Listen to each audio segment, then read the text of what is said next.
İnsanlar bana "Nasıl yaşadın o günü?" diye soruyor. Yanlış soru bu. Doğrusu şu olmalı: nasıl öldün ve tekrar nefes almaya başladın? O sabah öldüm ben. 17 yaşında, korkak, titrek ellerle Julia Felix'in altın saçlarını ören o kız öldü.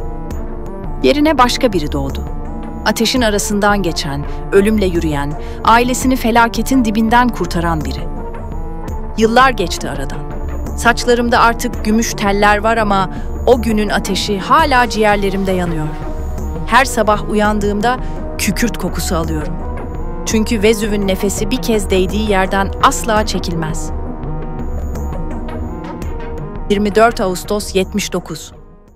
Pompei'nin öldüğü benim doğduğum gün. Sahibem Julia'nın villasında onun hizmetini görürken Sarno nehrinden gelen ölüm kokusunu alıyordum. Geceden beri süren sarsıntıları hissediyordum. Rüyamda gökyüzünden yağan ateşi hatırlıyordum. Ama korkak Livia bunları kimseye söyleyemezdi. Keşke söyleyebilseydim. Ama beni kimse dinlemezdi ki. Ben görünmez biriydim. Bu ses, Pompei'nin külleri arasından sağ çıkmayı başaran Livia'ya ait. Livia bir zamanlar korkak ve sıradan bir kızdı. Ancak yaşadıkları onu değiştirdi. Julia Felix ise onun sahibesi ve Pompei'nin en güçlü kadınıydı. Erkekler siyaset yapıyor ama asıl gücü Felix elinde tutuyordu. Kentin en değerli mülklerinin sahibi, eğlence tesisleri ve hamamların işletmecisiydi. Zenginler onun avlusunda şarap içer, hamamlarında siyaset konuşurdu. Ama o sabah Julia Felix'in altınları da, Livia'nın korkuları da, Pompei'nin tüm zenginlikleri de hiçbirinin bir önemi kalmamıştı. Çünkü Vezüv yanardağı uyku vaktinin artık bittiğine karar vermişti. 17 yıl önce 62 yılında da büyük bir deprem olmuş, şehir neredeyse tamamen yıkılmış, şimdiki Pompei de bu yıkıntıların üzerine kurulmuştu. O sarsıntı Vezüv'ün ilk uyarısıydı ama kimse anlamadı. Dahası kimse umursamadı bile. Son günlerde belirtiler yeniden çoğalmaya başlamıştı. Kentin can damarı olan Sarno nehrindeki ölü balıklar, aniden solup giden üzüm bağları, ufak ufak sarsıntılar. Geceleri gökyüzünde beliren garip ışıklar, havadaki kükürt kokusu. Pompei artık huzurlu bir şehir değildi. Ve o sabah Julia Felix'in görünmez hizmetçisi Livia, tarihin en büyük kırılma noktalarından birini yaşayacaktı. Ölümle dans edecek, ailesi için savaşacak ve sonunda galip gelecekti. O sabah her zamanki gibi şafaktan önce uyandım. Sahibem Julia Felix'in villası henüz sessizdi. Avluda çeşme çalkalanıyor, mermerler serinlikte nemleniyordu. Ama bir şeyler farklıydı. Hava çok ağırdı. Sanki nefes alamıyordum. Ve o koku, Sarno nehrinden gelen o ağır, bayat balık kokusu her zamankinden daha keskindi. Mutfağa gittiğimde su kabındaki su titreşiyordu, sebepsizce. Şarap testilerinin ağzından ince sesler geliyordu. Rüzgar diyebilirdim kendimi kandırmak için ama rüzgar da yoktu. Sahibem Julia henüz uyanmamıştı. O kadar erken bir vakitte sadece biz köleler ayakta olurduk. Lucius ve Marcus ocak yakıyor, ben de günlük hazırlığa başlıyordum. "Su kabına bak," dedim Lucius'a. "Titriyor." "Sus Livia," dedi sertçe. "Sen de her şeyden korkuyorsun." Haklıydı. Ben gerçekten de her şeyden korkuyordum. Ama bu kez farklıydı.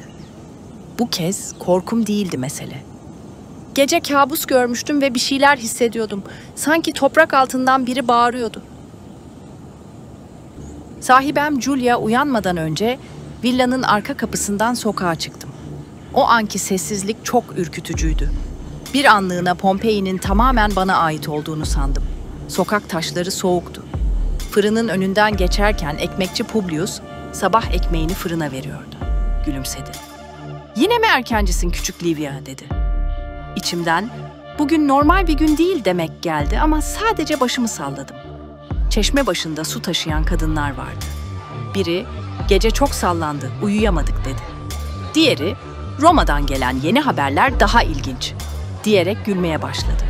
İnsanlar hala dedikodu peşindeydi. Esnaf dükkanını açıyor. Politikacılar köşelerde fısıldaşıyor. Çocuklar oyun oynuyordu. Pompei'nin kalbi hala atıyordu. Sanki şehir yaklaşan felaketi hissediyor ama umursamıyordu. Ürkek adımlarla eve geri döndüm. Sahibemi uyandırmam, yıkamam, giydirmem gerekiyordu. Her sabah aynı rutin. Ama avluyu geçerken birden durdum. Dağın tepesinden ince bir duman yükseliyordu. Beyazımsı, hafif. Dağ nefes alıyordu sanki. Sahibem Julia'nın odasına çıktığımda güneş doğmuştu. Odanın içi mis gibi kokuyordu. Gül yağı, baharat, pahalı parfümler. Bu kokular beni her zaman büyülerdi. Bizim mahallede kimse böyle kokmazdı. Julia'nın yatağı ipekten bezlerle süslüydü. Duvarları fresklerle kaplı. Tanrıçalar, aşk sahneleri, cennet manzaraları. Para sizi tanrılar gibi yaşatırdı. Doğduğumdan beri böyle öğretilmişti. Sahibem, dedim yumuşakça. Günaydın. Gözlerini ağır ağır açtı. Julia Felix, Pompei'nin en güzel kadınıydı. 35 yaşındaydı ama çok daha genç gösteriyordu. Altın saçları, mavi gözleri, erkeklerin uğruna savaşabileceği kadar güzeldi. Livia, çok erken değil mi? Dedi. Sesinde hoşnutsuzluk vardı. Öğlenden önce Senatör Gaius geliyor, dedim ona hatırlatmak için. Gaius, Roma'nın en güçlü senatörlerinden biriydi. Julia onunla iş yapacaktı. Yeni araziler satın alacaklardı. Para söz konusu olunca Julia hiç oyalanmazdı. Parfümlü suyla ellerini, yüzünü yıkadım. Altın tarağıyla saçlarını taradım. Ellerim hala titriyordu ama o da artık alışmıştı benim korkularıma. "Yine titriyorsun Livia," dedi ama sesi sert değildi. Neredeyse şefkatliydi. Elbisesini giydirirken boynundaki altın kolyenin ne kadar ağır olduğunu düşündüm. Oysa bizim mahallede bir somun ekmek bile altından değerliydi. Zenginlerin dünyası, benim gördüğüm o titreyen su kabını ve ağır kokuyu görmezden gelmek üzerine kuruluydu. Sadece o gün değil, 17 yıldır böyleydi. 17 yıl önceki o depremden beri. Her şeyin yıkıntısı üzerine yeniden inşa edilen o görkemli villalar, aslında bir çürümüşlüğün üzerine kurulmuştu. Benim görevimse çürümüşlüğü görmezden gelip altın saçları örmekti. Elbisesini giydirdiğimde aşağıdan sesler gelmeye başladı. Diğer köleler günü hazırlıyordu. Marcus bahçeyi suluyordu, Lucius mutfakta kahvaltı hazırlıyordu. Villa tıpkı her sabah gibi canlanıyordu. Julia pencereye yaklaştı. Vezüve baktı. "Dağda bir şey var sanki," dedim tüm cesaretimi toplayarak. "Dağda ne olabilir ki Livia? Her zamanki gibi orada duruyor işte," dedi. Ama o da görmüştü dumanı. Sadece bunu önemli bulmuyordu. Öğleye doğru Gaius geldi. Yüzünde dünyanın efendisi olmanın verdiği o kendinden emin ifade vardı. Yanında Pompei'nin en zengin 2 tüccarını da getirmişti. Avluda oturdular, ben de onlara şarap ikram ediyordum. Bardağını doldururken elimdeki testinin titrediğini fark ettim. "Bir sorun mu var Livia?" diye sordu Gaius, sesi sertti. "Hayır efendim," dedim. "Sadece hava biraz ağır." Kahkahayla güldüler. "Pompei'de hava hep ağırdır Livia. O yüzden şarap içeriz," dedi Gaius. Onlar siyasi dedikoduları ve ticari anlaşmalarını konuşmaya devam ettiler. Oysa bana göre o an konuşmaları gereken tek bir şey vardı. Vezüv'ün ilk nefesi. Livia'nın anlattığı o titrek su kabı, Julia Felix'in ısrarla görmezden gelmek istediği o koku. Tarihin en büyük felaketlerinden birinin yaşandığı an işte buydu. Bizim için kısacık bir film karesi, onlar içinse saniyeler içinde ölümle randevu anlamına geliyordu. Oysa tüm belirtiler ortadaydı. Milattan sonra 62 yılında yaşanan deprem Vezüv'ün ilk uyarısıydı. Ama insanlar zenginliklerine ve lüks yaşamlarına öylesine alışmış, öylesine bağlanmışlardı ki tüm bu uyarıları görmezden geldiler, doğanın dilini unuttular. Ölü balıkları görmediler, kesilen suları umursamadılar, aniden solan üzüm bağlarına başka nedenler buldular. Oysa bunlar doğanın fısıltılarıydı ve tüm bu fısıltılar atom bombasının 10 binlerce katına eşdeğer güce sahip olan o patlamanın hemen öncesinde yaşanıyordu. Senatör Gaius şarabını yudumlarken, "Bu yılın üzümleri harika," dedi. "Vezüv'ün toprağı gerçekten bereketli." Julia gururla başını salladı. Bağları sayesinde şehrin en iyi şaraplarını ürettiğini, bu yılki mahsulü Roma'ya, imparatorun sofrasına göndereceğini anlattı gururla. Ben onlara taze meyve ikram ederken kulağım hep dışarıdaydı. Vezüv'den gelen o garip homurtuda. Sanki daha öksürüyordu. Ama onlar fark etmiyordu bile. "Bu akşam arenada büyük dövüş var," dedi diğer tüccar olan Lucius heyecanla. "Capua'dan yeni gladyatörler getirmişler. Bir tanesi aslan bile öldürmüş." Julia mutlulukla alkışladı ve heyecan içinde kan akıp akmayacağını sordu. En az 5 ölü görebileceklerini müjdeleyen Gaius, "Halk bunu seviyor. Ekmek ve sirk, Roma'nın altın kuralı," diye buyurdu. Tam o sırada bir sarsıntı oldu. Masadaki kadehler titredi. Çeşmenin suyu çalkalandı. "Ah, yine mi?" dedi Lucius umursamazca. "Alıştık," dedi Julia omzunu silkerek. 17 yıl önce de böyleydi. O zaman da geçmedi mi? Şehir daha da güçlendi." Senatör ayağa kalkarak Vezüv'ü işaret etti. Yapmacık bir heyecan vardı üzerinde. "Şu manzaraya bakın. Roma'da böyle bir manzara var mı? Bu güzel dağımız bizi hem besliyor hem de koruyor. Tanrılar bize bu zenginliği bahşetmiş," dedi. Hepsi bu sözlere katıldı.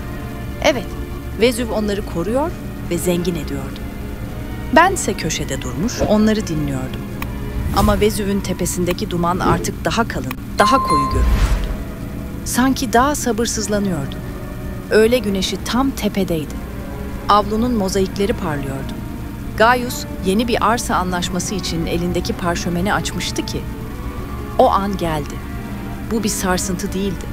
Bu toprağın bir çığlığıydı. Kadehler devrildi. Mermer sehpanın üzerindeki şaraplar döküldü. Gaius'un yüzündeki dünyanın efendisi ifadesi bir anda korkuyla yer değiştirdi. Hepsinin kibri gitmiş, yerine çıplak bir dehşet gelmişti. "Tanrılar aşkına ne oluyor?" diye bağırdı Julia. Koşarak avluya çıktılar. Gökyüzü. Gökyüzü zifiri karanlıktı. O incecik duman bir anda devasa, korkunç bir mantar bulutuna dönüşmüştü. Dağ artık sadece nefes almıyordu. Kusuyordu. Gökyüzünden tuhaf, hafif ama yakıcı taşlar yağmaya başladı. Ponza taşlarıydı bunlar. Sahibe Julia'nın o altın saçları şimdi gri küllerle kaplanıyordu. "Hazinem!" diye çığlık attı Julia. Felaketin ortasında hala parayı düşünüyordu. "Livia, koş, sandıklarımı getir." O an benim kırılma noktamdı. Yıllarca itaat ettim. Yıllarca korktum. Ama o an korkak Livia'nın son nefesiydi. Sandıklara değil, kapıya baktım. Kapının ardındaydı benim ailem. Mahallem dışarısıydı. Koştum. Villanın kapısından fırladığımda Pompei artık tanıdığım şehir değildi. Gökyüzü. Gökyüzü zifiri karanlıktı. Havada sürekli bir gürültü vardı. Vezüv'ün homurtusu, insanların çığlıkları, yere düşen taşların sesi birbirine karışıyordu. Zengin mahallesinde herkes şaşkındı. Tıpkı Julia gibi zenginler de neye uğradıklarını anlayamıyordu. Kimisi villasının kapısını kilitliyor, kimisi değerli eşyalarını taşımaya çalışıyordu. "Geçer," diyorlardı. "Her zaman geçti." Ama ben biliyordum ki geçmeyecekti. O rüya, daha doğrusu o korkunç kabus gerçek oluyordu. O güne kadar hep küçümsenen, havası ağır, kokuşmuş denilen o kalabalık, yoksul sokaklara koştum. Bu sokaklar da panikle doluydu. İnsanlar çığlık atıyor. Kimisi tanrılara yalvarıyor, kimisi sadece koşuyordu. Bir anne çocuğuna sarılmış, bir tüccar yere düşmüş altınlarını toplamaya çalışıyor. Bir başkası ise korkudan ağlıyordu. Ama küller, zengin, fakir, efendi köle ayırt etmiyordu. Hepimizin üzerine yağıyordu. Küller, zenginlerle aramızdaki tek gerçek eşitlikti. İşte bu an, tarihin en büyük volkanik patlamalarından birinin başlangıç anıydı. 24 Ağustos 79, öğle saatleri. Vezüv yanardağı 1800 yıllık uykusundan uyandı ve öfkesini kustu. O devasa mantar bulutu 43 kilometre yükseğe ulaşmıştı. Bu yükseklik bugünkü yolcu uçaklarının ulaşabildiği en yüksek seviyenin 3 katı anlamına geliyor. Patlamanın gücü ise Hiroşima'ya atılan atom bombasının 10 binlerce katı. Ama asıl trajedi henüz başlamamıştı. 6-7 saat boyunca sadece ponza taşları yağdı Pompei'nin üzerine. Hafif, yanmayan, sadece birikip yükselen taşlar. İnsanlar bu sürede kaçabilirlerdi ama çoğu kaçmadı. Evlerini, eşyalarını ve sahip olduklarını geride bırakmak istemiyorlardı. Julia Felix ve Senatör Gaius gibi zenginler altınlarını kurtarmanın derdine düştü. Halk ise fırtınanın geçeceğini umarak evlerine kapandı. Sadece Livia gibi birkaç yüz kişi gerçek tehlikenin nerelere varabileceğini öngördü ve şehirden kaçmaya çalıştı. Çünkü ertesi gün gelecek olan asıl kabus, yani 1000 derece sıcaklıktaki o ölüm bulutu hiç kimseye merhamet göstermeyecekti. İşte Livia'nın önünde ailesini bulmak ve şehirden kaçmak için sadece birkaç saati vardı. Fırının sokağına vardığımda ekmekçi Publius'u gördüm. Sabah bana gülümseyen adam şimdi fırınından ekmekleri çıkarmaya çalışıyordu. "Publius!" diye bağırdım. "Kaç, hemen şimdi! Ekmeğim!" diye karşılık verdi. "Yarın müşterilerim ne yiyecek?" "Yarın yok!" diye haykırdım. "Anlamıyor musun? Yarın yok!" Ama dinlemedi. Ekmeklerini fırından çıkarmaya devam etti. Sokağımıza vardığımda kalbim duracaktı. Julia'nın villasının tuvaletinden bile küçüktü evimiz. Ama orası benim gerçek yuvamdı. Kapıyı çarpıp içeri girdim. Annem beni kollarına aldığında sanki yeniden doğmuş gibi hissettim. Ama onun gözlerindeki korkuyu da gördüm. Babam komşularla olanları konuşuyordu. Yüzlerinde o tanıdık ifade vardı. Yoksulluk onları güçlendirmiş ama aynı zamanda da değişime kapalı yapmıştı. Babama dönüp şehirden çıkmamız lazım dediğimde gözlerinde gördüğüm şefkatle karışık inatçılıktı. O bana hala küçük, korkak Livia gözüyle bakıyordu. 17 yıl önce de böyle bir şey yaşamışlar ve o zaman atlatmışlardı. Ama ben villadaki paniği görmüştüm. Senatör Gaius'un yüzündeki o çıplak dehşeti. Zenginler bile ne yapacaklarını bilmiyordu. Üstelik gördüğüm bir kabus vardı ve hepsi gerçek oluyordu. Tam o sırada tavan üzerine daha ağır taşlar düşmeye başladı. Ses daha yoğun, daha korkutucuydu. Annem babamın koluna dokundu. Gözleriyle yalvardı. O an babamın yüzünde bir şey değişti. Kızının sesindeki kararlılığı duymuştu belki. Artık o korkak, titrek Livia yoktu karşısında. Ailesi için savaşan birisi vardı. "Peki," dedi babam. Sanki yıllarca taşıdığı bir yükü ağır ağır bırakıyordu. Hızla toparlandık. Çok az eşya. Biraz yiyecek, su ve giysi. Daha fazlasını taşıyamazdık çünkü koşmamız gerekiyordu. Evden çıkarken son kez arkamı döndüm. O soğuk kış gecelerini geçirdiğimiz ocak. Bütün çocukluğum orada kalacaktı. Ama ailem benimleydi. Ve ben artık onları korumak zorundaydım. O gece Pompei'de hiç kimse uyumadı. Kül yağmuru devam ediyordu. Şehir kapkaranlıktı. Havada kesif bir kükürt kokusu vardı. Sokaklar terk edilmiş, aklı olanlar Livia gibi erkenden kaçmıştı. Ama hala çok sayıda insan vardı kentte. Kimileri eşyalarını kurtarmaya çalışıyor, kimileri evlerinin dayanacağını umarak saklanıyordu. Senatör Gaius gibi zenginler hazinelerini şehirden çıkarmanın derdindeydi. Ekmekçi Publius gibi esnaflarsa dükkanlarını korumaya çalışıyordu. Fakat sabahın erken saatlerinde Vezüv'ün ikinci patlaması gerçekleşti. Bu kez olabildiğince ölümcüldü. O devasa kül sütunu kendi ağırlığına yenik düştü ve çöktü. İşte bu çöküş tarihin en büyük doğal katliamlarından birine sebep olacaktı. Ateş seli. 1000 derece sıcaklıkta saatte 100 kilometre hızla ilerleyen kızgın kül ve gaz karışımı. Bu cehennem seli Pompei'ye doğru akıyordu. Kaçmak artık tamamen imkansızdı. Livia ve ailesi o sabah şehir dışındalardı ama onlar da tehlikedeydi. Çünkü ateş seli şehrin dışına kadar taşmış, önünde ne varsa yutarak ilerlemeye devam ediyordu. Sabahın ilk ışıklarında uyandığımızda daha da büyük bir gürültü geliyordu Vezüv'ten. Sahilde geçirdiğimiz o korkunç gecenin ardından hepimiz bitkindik. Ama ben uyuyamamıştım. Çünkü rüyamda gördüğüm şey henüz gerçekleşmemişti. Ve o an geldi. Dağdan aşağıya doğru kocaman bir gri bulut akıyordu. Ama bu sıradan bir bulut değildi. Bu yaşayan bir canavarın nefesiydi. Her şeyi yutuyordu.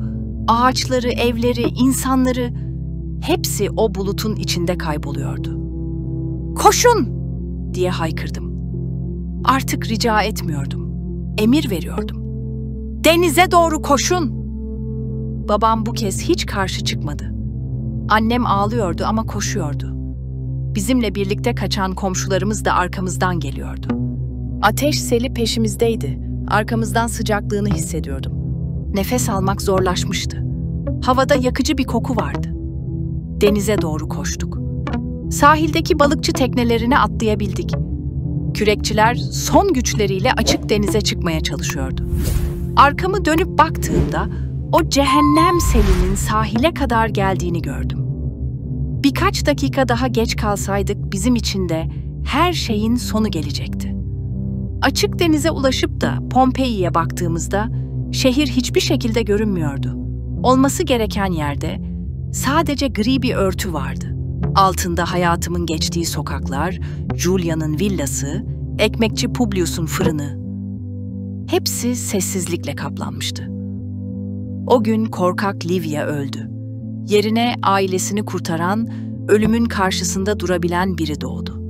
Ve ben o günden sonra hiçbir şeyden korkmadım. Çünkü en büyük korkuyla yüzleşmiş ve galip gelmiştim. Yıllar geçti o günden sonra. Yeni bir şehirde, yeni bir hayat kurdum. Evlendim, çocuklarım oldu. Ama sürekli o günü hatırlıyorum. Julia Felix'e ne olduğunu hiç öğrenemedim. Senatör Gaius'a da. Belki son ana kadar altınlarını kurtarmaya çalıştılar. Belki de çok geç anladılar gerçeği. Ama ben anladım. Ve işte bu yüzden yaşıyorum. İnsanlar bana soruyor. Pişman mısın Julia'yı bıraktığın için? Pişman mıyım? Hayır. Çünkü o gün öğrendim ki asıl zenginlik bu değil. Asıl zenginlik doğru anda doğru kararı verebilmek, korkularınızı yenebilmek ve sevdikleriniz için savaşabilmek. Livia'nın hikayesi burada bitiyor ama Pompei'nin hikayesi devam ediyor. 1700 yıl sonra 1860'larda İtalyan arkeolog Giuseppe Fiorelli bu kayıp şehri keşfettiğinde alçı kalıpları dökülen boşluklarda insanların ölümden önceki son anlarını gördüler. Korku içinde birbirine sarılmış aileler, kaçmaya çalışırken ölmüş çocuklar, hazineleri kurtarmaya çalışırken heba olmuş zenginler. Onlar değişmeyi reddettiler. Livia gibi cesaret gösterenler elbette vardı ama onların hikayelerini bilemeyeceğiz çünkü onlar Pompei'den kaçtılar, kurtuldular ve bir yerlerde yaşamaya devam ettiler. İşte bu kırılma noktasının gücü. Hayat bazen bize tek bir an veriyor. O tek bir anda ya eskisi gibi kalıyoruz ya da değişime ayak uydurup dönüşüyor ve bambaşka biri oluyoruz. Livia korkak bir kızken başladı güne. Ölümü yenen bir savaşçı olarak bitirdi. Vezüv'ün ateşi onu eritmedi, yakmadı, sadece dönüştürdü. Tarih böyle anlarla dolu. Sıradan insanlar en sıra dışı anlarda kendilerini bile şaşırtan cesaret örnekleri gösteriyor. Bir sonraki videomuzda tarihin en dramatik anlarından bir başkasını yine sıradan bir insanın gözünden deneyimleyeceğiz. Çünkü her kırılma noktası bir başka hikayenin kapısını aralıyor. Sevdiyseniz eğer beğen butonuna basmayı ve abone olmayı unutmazsanız sevinirim. Bir sonraki hikayede görüşmek üzere. Hoşça kalın.